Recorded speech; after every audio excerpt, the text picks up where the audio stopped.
Welcome to Lecture 10, Part 1 for Chemistry 418, Radiochemistry. This lecture is on radiation reactions. We're going to talk about dosimetry and hot atom chemistry. This is going to be the last lecture where we're going to focus on radiation effects and talking about the nucleus and the decay and properties of the nucleus. After this lecture for the course, we'll talk about chemical effects. The next lecture will be on speciation. Then we'll really focus on the chemistry of radioactive elements. The readings for this lecture on radiation reactions can be found in Modern Nuclear Chemistry, Chapters 16 and 17, and Nuclear and Radiochemistry, Chapter 6 and Chapter 11.C. The first part of this lecture is going to cover interactions of radiation with matter. We're going to explore the interactions of neutrons, positive ions, electrons, and photons with matter. Lecture 2 is going to cover dosimetry, radiation protection, and hot atom chemistry. The figure here shows an example of what the lecture will cover, where an ionizing particle comes in and creates a free electron and a positive ion. The ionizing particles can be something like an alpha particle, massive, stopped by a piece of paper. A beta particle, the electron, less massive than the alpha particle, and is shown here, stopped by a piece of plastic. And then we can also discuss photons, gamma rays, no mass, requiring material for shielding that's much more massive than either paper or plastic. In a biological system, one can model interactions of radiation with matter through the ionizing effect of particles on water. Fundamentally, in a biological system, water is the most prevalent molecule. Ionizing particles will come in. They can form excited water, hydrogen radicals, hydroxyl radicals, superoxide radicals, or peroxides. All these different radicals have various lifetimes, and through the interaction of the radiation with water, these radicals can then move along a path length and they drive interactions with molecules. This is one of the primary forms of radiation damage. You can also have the particle itself going in and ionizing a molecule. Classic example is when one talks about a particle coming in and cleaving DNA. However, the primary interaction that will occur will be with water, just because there's much more water targets in a biological system than the actual material itself. The interaction of radiation with matter has some commonalities. Ultimately, they lead to dissociation of molecules, excitation of atoms or molecules, and ionization of atoms or molecules. Fortunately, this ionization is easily measured and is used as a means of detecting radiation. There's a commonality in air. About 35 eV of energy are dissipated for each ion paired form.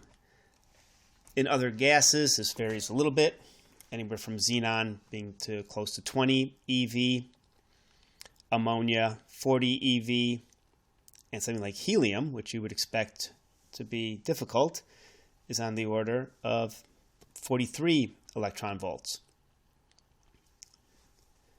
Germanium, which is used in gamma detectors, has close to 3 eV. So this radiation, when it comes in, it's detected by the interaction with matter. They ultimately have about the same effect, so 35 electron volts per ion pair formation. So if you measure the total number of ions produced, you can determine the energy of the particle that comes in. Now, how particles interact with matter and how they lose energy, there's some common trends. At high energy, the ion coming in is bare, so imagine a helium nucleus coming in, no electrons, and the energy loss is through electronic excitation and ionization of stopping material. Now, as the velocity of this particle starts to slow and it becomes on the order of the electron velocity in the K shell of the material that it's traveling through, this ion can start picking up electrons if it's positively charged. So imagine helium starts to become charged. And then as the particle gets slower and the electrons on the valence orbitals, they can start interacting. They have elastic collisions, and this is going to account for some energy loss, and you go from electronic to nuclear stopping. Now, of these three types of energy loss, there's really no sharp differences between point 2 and point 3. These encounters include both elastic and inelastic collisions.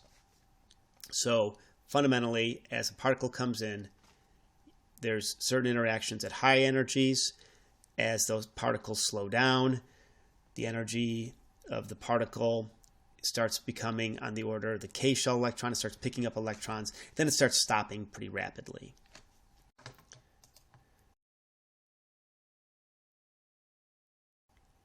Let's start discussing some of the interactions. First, we'll focus on neutrons. As non-charged particles, they have very little interactions with electrons. Primary ionization is negligible, so you don't expect neutrons to cause a lot of ionization. Their interactions are primarily nuclear effects. So they can scatter. They can have both elastic and inelastic scattering. They can also induce reactions. This is primarily how one would detect neutrons. You can have a neutron coming in, a photon coming out, or a proton, an alpha particle, a number of other neutrons, or fission. So this gave a pretty clear example that a neutron was interacting. So if we then go from neutrons to other charged particles, let's talk about positive ions. So the process for energy loss of positive ions is primarily through the interactions with electrons. You get some velocity of the positive particle that's coming in, and it imparts the electrons is twice this velocity. One can evaluate the velocity from the kinetics. So if you consider something like a 6 MeV alpha to an electron, the average energy loss from one of these ions from an electron is around 100 to 200 electron volts. So an alpha particle comes in, can liberate an electron. This electron can have a good deal of energy, a couple hundred electron volts. That is sufficient to cause secondary ionization. So that ion that's formed, that electron that comes out through the interaction of the alpha particle with that electron, has enough energy for itself to cause ionization. So you get some electron stopping, which is this collision. It's an inelastic collision between bound electrons and the ions. So this can also cause excitation of atomic electrons. And then nuclear stopping, where the velocity of the ion is close to the velocity of the valence electrons, either the K shell or the outer shells. So we described the three different routes earlier. There's the electronic stopping, and then once the ion slows down, we get this nuclear stopping. And the velocity of the ion, when it becomes comparable to the K shell, it can really start picking up electrons, and that ion is passing through the matter. It eventually, it's stripped of all the orbital electrons, whose velocity is less than that ion velocity. So once it starts slowing down, it can really start picking up electrons. The positive ions tend to be much more massive than the electrons. Therefore, they're going to impart a lot of the relatively large amount of energy to that electron, cause those secondary ionization events. But you're also going to have something related to a range, and that's shown in the figure here, where the distance that a positive ion travels is somewhat within narrow limits. It's dependent upon the particle and the energy. And we define it as range, in other words, range of a particle in material. So the large mass, the relative large mass of the ion drives this behavior. This is because you got these fractional energy losses, are relatively small, so you need a large number of collisions to occur before the ion is finally stopped. And the deflection of the ion is relatively small. This is what's called straggling. So imagine a massive particle going through the material, how it gets scattered up or down from a given direction is relatively small. So it tends to go in a path that would be relatively narrow and then deposit a great deal of its energy in a relatively small area. And the figure here shows the number of ions from a point source as a function of distance. So you say the number of alpha particles at a given distance r decreases, and the number of alpha particles with ranges that are between r and some plus or minus small amount of r. You see that most of the alpha particles will get deposited for a given energy in a small region. And this is useful if one wants to understand how to deposit certain ions into materials, or if you are using an ion in a therapeutic manner, an external proton source, and you want to have the energy deposited into a tumor. We want to make sure that that tumor location would be where the bulk of the ions are stopped and the bulk of the ionization occurs. So there's a relationship between the positive ion and the range, and it's called stopping power. And it's the change of energy over the change of a distance. We saw that in the range. And this definition of stopping power, it's a function of energy, charge, and the ion mass. And it really talks about some sort of maximum rate of energy loss occurs at low energies. So it's described, one of the ways it's described is what's shown here as a Bragg curve. And this shows the number of specific ionizations as a function of depth or range in a material.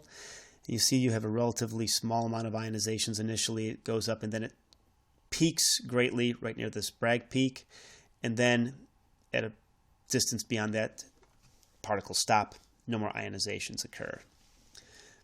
So this energy loss can be described for the distance traveled of a particle. The equations that are used, there are two equations that are listed here. And they can include relativistic factors, and the terms include the average fraction of electrons stripped off an ion, the charge of the ion, the absorber, atoms per unit volume, so something about the absorber density, the Z of the absorber, that's important because higher Z material, more electrons, the mass of the electron, the ion velocity, not the electron velocity, and the effective ionization potential. So ionization potentials, different materials, have some different properties on this stopping power. What one can do is evaluate the rates of energy loss for charged particles moving with the same velocity in a given absorber is proportional to the charges.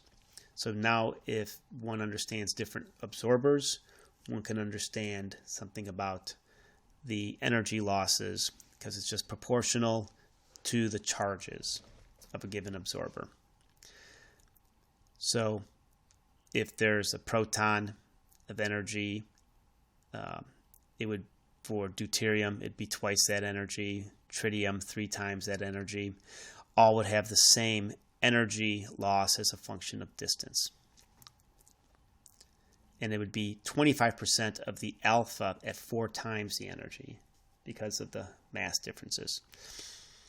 And the fundamental equations describing the energy loss as a function of distance are shown here. And one is for when the velocity is approaching relativistic terms and when it's not relativistic.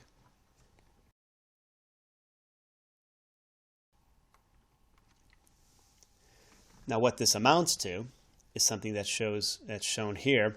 One can take that equation and apply it to a given material. So evaluating the stopping power of ions in aluminum. One sees here, one goes from helium all the way down to fermium. So fundamentally the periodic table.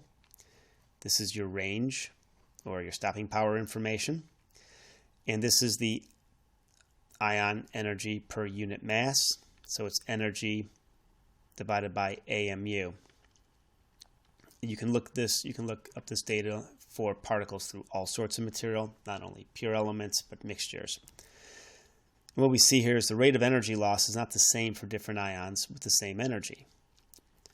So if one examines oxygen 16, 15, nitrogen 14 at 80 MeV in aluminum, we see that we have different stopping powers for these particles.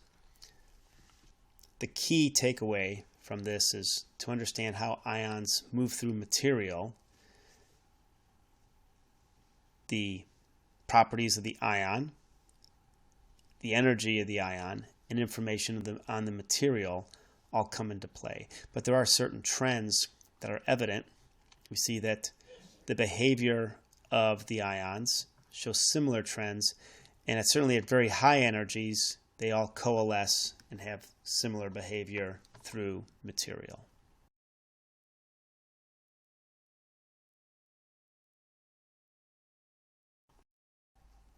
So, what's the use of this stopping power information? Well, let's look as an example. Let's talk about a proton stopping in carbon. And what we want to do is we want to calculate some thickness of carbon that's necessary to slow down or stop a proton. This has lots of applications. If I wanted to tune a beam and I knew what the energy was and I wanted to slow it down to a certain amount, I would know how much material to put in front of it. If I wanted to stop a proton from penetrating carbon at all, I would know exactly, depending upon the energy of the proton, how much carbon I should use. So the stopping power is a reasonable estimate. And these equations that we're going to use, they're good for estimates. More detailed equations can be used to really get into the details and get in-depth calculations on how much material is needed. And they do this a lot with medical physics in terms of shielding, or they'll use it in nuclear power plants.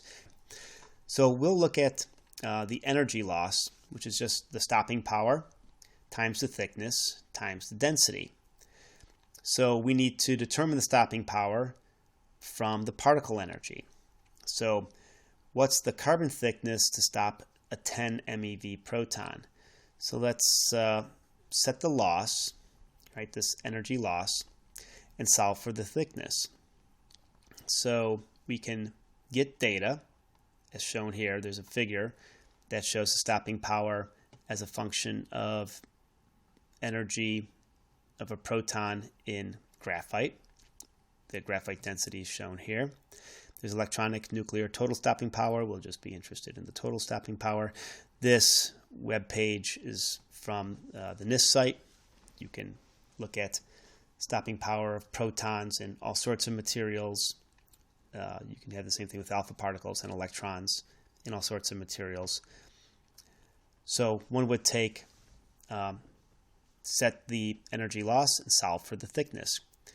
We want an energy loss of 10 MeV. We need to get what the stopping power is, and then the density. So the stopping power is 4.084 times 10 to the first MeV centimeter squared per gram. And we get that from this figure. We pulled out the data. This program, this website, allows you to pull out the data specifically. And if we're looking at something on the order of 10 MeV, we see that its stopping power is somewhere right around here. And from a table on the program, it's a little bit harder to see on this figure, but on a table, this is what the stopping power is. We know what the energy loss is. Here's our density. We have 10 MeV divided by the stopping power times the density of the graphite. And our answer is about 1/10 of a centimeter of graphite. If we want to consider uranium with a 10 MeV proton, we can again go to this website. We looked up the uranium stopping power. It's shown here of 1.69 times 10 to the first MeV centimeter squared per gram. The density of uranium is around 19 grams per centimeter cubed. We put this into the equation and we see we need much less uranium to stop the proton than graphite.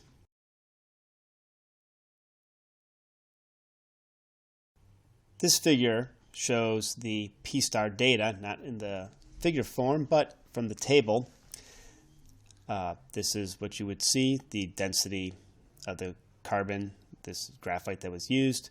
There's some selection data on the program. You can download the data. But here you see the kinetic energy, the stopping power, electronic, nuclear, and total. And then something here listed as CSDA, which is the continuous slowing down approximation range. So first of all, the stopping power, as I said from the previous slide, it was pulled out of the table as opposed to the figure. And this was used to calculate the expected range of the proton, 10 MeV proton in graphite. And remember that data was 0.144 centimeters. One can also use this continuous slowing down approximation range, and this is suitable if the particle comes down to rest in the material. So this CSDA is used for an average rest length traveled by the charged particle. You can pull up the data here. You can either use the CSDA or the projected. This is a factor that talks about straggling. So you see that's there's not a lot of straggling. Most of it, 99.81%, does not straggle. So we could use this data here, and I just use the CSDA example here. Take this value. We know the density is 1.7 grams per centimeter cubed. Solve for distance centimeters. We get 0.081 centimeter. And this value is smaller than the stopping power. The stopping power doesn't have as good of an estimation towards the end of the range when most of the energy is being dissipated and most of the reactions are occurring. So for a system where one wants to evaluate an entire range and understands that the particle is going to stop within the material, one may want to use the CSDA. But overall, one should remember that both these values here are really good estimates and gives you an idea of the order of magnitude type thicknesses that are necessary to stop a given particle.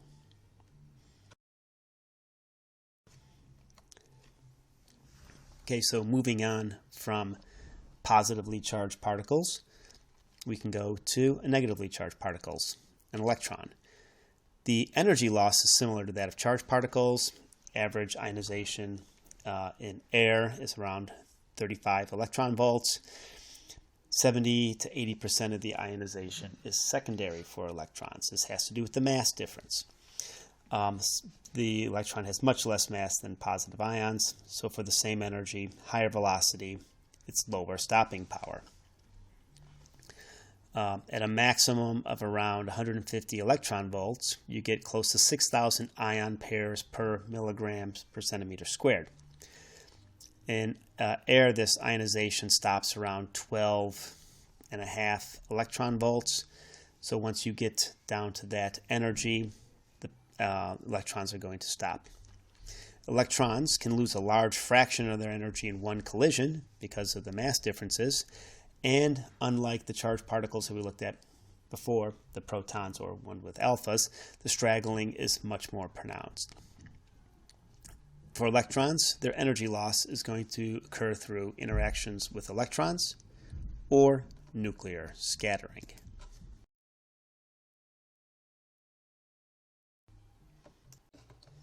This behavior of electrons, particularly how one could scatter electrons, is actually used in analytical methods. a significant fraction of electrons can be reflected from scattering. And the intensity of this reflection increases with the thickness of a reflector, and you can do this so you can actually achieve a saturation where particles, electrons can be entering material and then scattering back out. So you can get, one can evaluate a ratio of measured activity from a beta source with a reflector to that without a reflector. And this is something called backscattering. So you can understand a backscatter factor. And the factor varies with material, and as one can imagine, the Z, the number of electrons in the material, is going to have an influence on the ability of something to scatter. So one can evaluate a backscatter coefficient and have that reflected against the atomic number, and we can see that lower Z material, lower backscatter coefficient, higher Z material, higher backscatter coefficient. Backscatter is often used in combination with scanning electron microscopy to determine something about the elements that are undergoing microscopic analysis. So again, it's using this fundamental interaction of an electron with material, in this case, in this analytical tool, a unknown material, but by looking at the backscatter coefficient, what percentage of electrons would be scattered back, one can help identify the range of that material.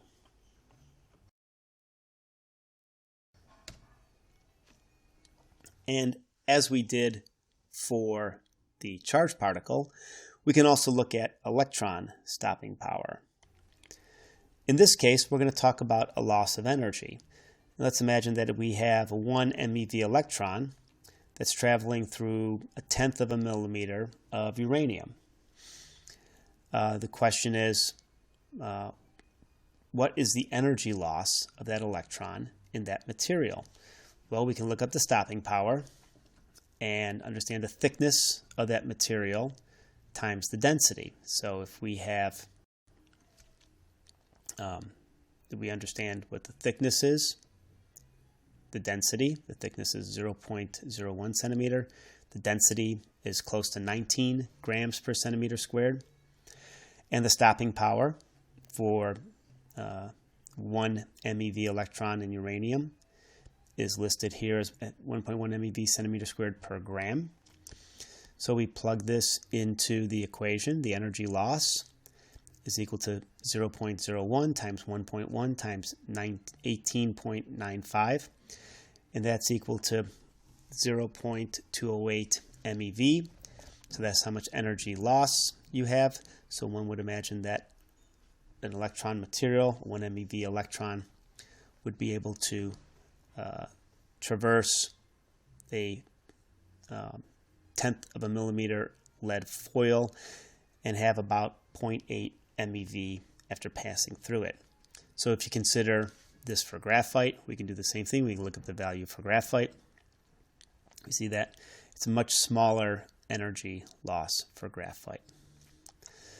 Now, one can evaluate, so here is shown the figures for uranium, the figures for graphite. And there's also a specific ionization velocity for electrons and various energies within air. So if you talk about the velocity of the electron, I can either talk about it in terms of energy, MeV, or some fraction of the speed of light. We can see how many ion pairs are made. As we mentioned earlier, at the lowest energy, we get close to a maximum amount of 6,000 or close to 6,000 ion pairs per milligram centimeter squared of air. So we see the same sort of behavior that we saw the range with positively charged particles, where the number of ion pairs that are formed maximizes right as the particle stops. So the electron has the same behavior. Obviously, the difference are charge and primarily the mass. We will close out part 1 looking at the interaction of photons with matter. The photons, unlike the charged particles we were discussing earlier, they lose most of their energy with a few or even a single interaction. However, you need more material for this interaction than electrons or alpha particles. The average specific ionization for a photon is less than that of an electron. However, the average energy loss per ion pair formation is the same at 35 electron volts. Often, one would measure the absorbance of a photon in material. So you could think about it in terms of Beer's law, where you understand an absorbance factor. That gives you an idea of how many photons are actually interacting with material. You can think of this absorbance as one does with UV visible spectroscopy, where you're actually measuring the transmittance. So material or solution that is darker has a higher absorbance, has a lower transmittance. With material, with photon interactions, with matter, you can have the same sort of effect where you talk about a thickness of a given material and what percentage of photons will be absorbed by that thickness of material. And the interactions of photons with matter occur through three main routes. One is the photoelectric effect, Einstein, famous for the photoelectric effect. And it basically says a photon with a given energy ejects an electron and imparts an energy on that electron that's equal to the photon energy minus the electron binding energy. This is a tool that has been used to measure binding energies. Most of the electrons that get ejected are the K-shell electron. There's some L-shell electron. There's obviously proportionality between electrons and the absorber. So the proportionality is actually Z to the fifth for this absorber. And for 5% photoelectric effect, gamma energy needed for different materials varies. As we see for aluminum, it's a relatively low amount, and for lead, it's a higher amount. So this photoelectric effect is competing with other effects for the interaction of the photons with the matter. But we certainly see that from this effect, the gamma energy needed for different Z's, we see that there's a relationship and a difference between the material and the behavior.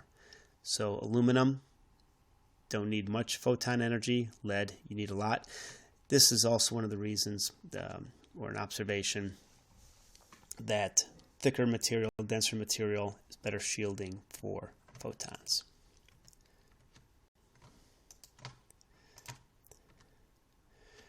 There's two other effects. One is the Compton effect, as opposed to the photoelectric effect.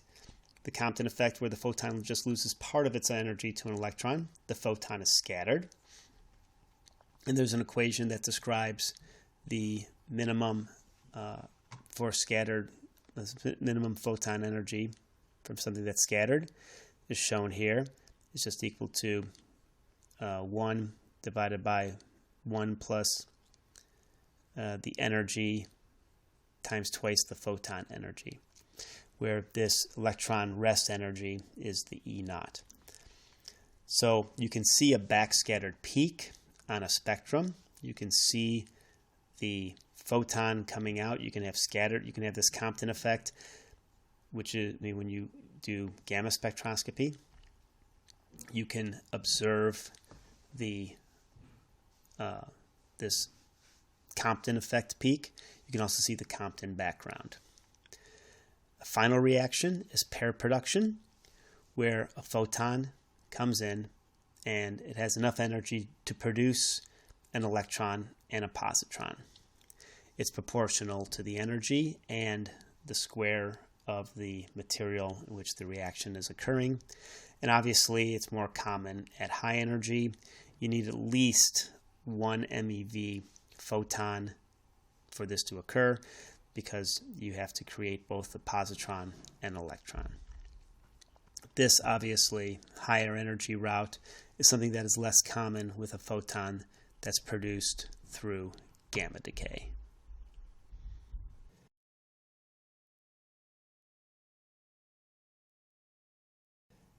Now the variation of the Compton photoelectric effect and pair production with different materials is observed here. We have examples for aluminum, copper, and lead. And what's plotted is the cross-section as a function of photon energy.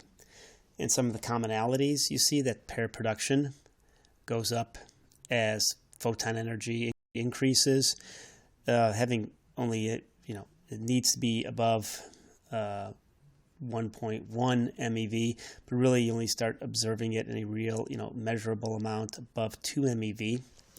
And we do see that the amount of Compton scattering dominates for a range from about 0.5 to 3 MeV for all the materials. And for the lighter materials, Compton is the main and primary interaction. As we see for aluminum, the Compton effect is the primary interaction of photons with aluminum. However, those cross sections, as you see, are around 6 barns, whereas for copper, the cross section goes up to on the order of 20 barns, and for lead, the cross section for Compton's at 40 barns, whereas for the photoelectric effect, the cross section is massive, well over 200 for energies below 0.2 MeV. So from this, one can observe that the higher the Z, the greater the interaction of photons with that matter, and also the variety of interactions vary, with lead having large photoelectric interactions anywhere below half an MeV.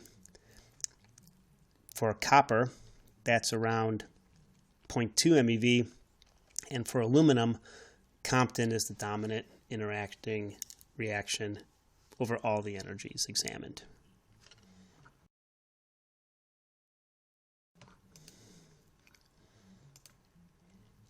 One can also discuss the gamma attenuation. As we said earlier, you can model the interaction of photons with matter as one does with UV visible spectroscopy using Beer's law. We have an equation that says the intensity of the photon's final is equal to the intensity initial e to the minus a mass attenuation coefficient times the thickness of the material times its density. This equation is very much similar to decay equations as we discussed. So if one has the mass attenuation coefficient, material thickness, and density, one can calculate the attenuation of photons through that material. Similar to decays, one can also calculate a half thickness, similar to half-life. So for a given energy, if you're given the mass attenuation coefficient, you should be able to set the photon final or photon initial to 1/2 and solve for the thickness that's responsible for cutting down the photon intensity by 1/2. And one could use this as a rule of thumb to talk about if one has a photon, for instance, a photon for something like thallium-208, which is a 2.6 MeV photon that's responsible for a large dose. If you had the half thickness, you'd know how much material you would need to cut down the dose by 1/2, by a quarter, to a quarter of the amount, to 1/8 of the amount. So as a simple example, one can determine what fraction of 2 MeV photons that pass through 5 centimeters of lead at, what's the fraction of those photons that survive. One can go to, again, the NIST database, look at some mass X-ray mass attenuation coefficients for 2 MeV photons. The value is shown here.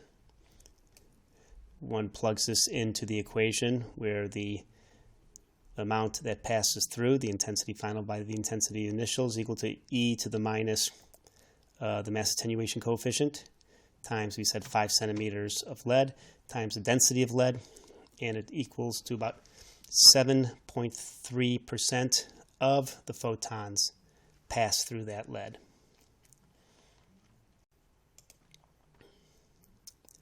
This concludes part 1 of the lecture on radiation reactions, dosimetry, and hot atom chemistry.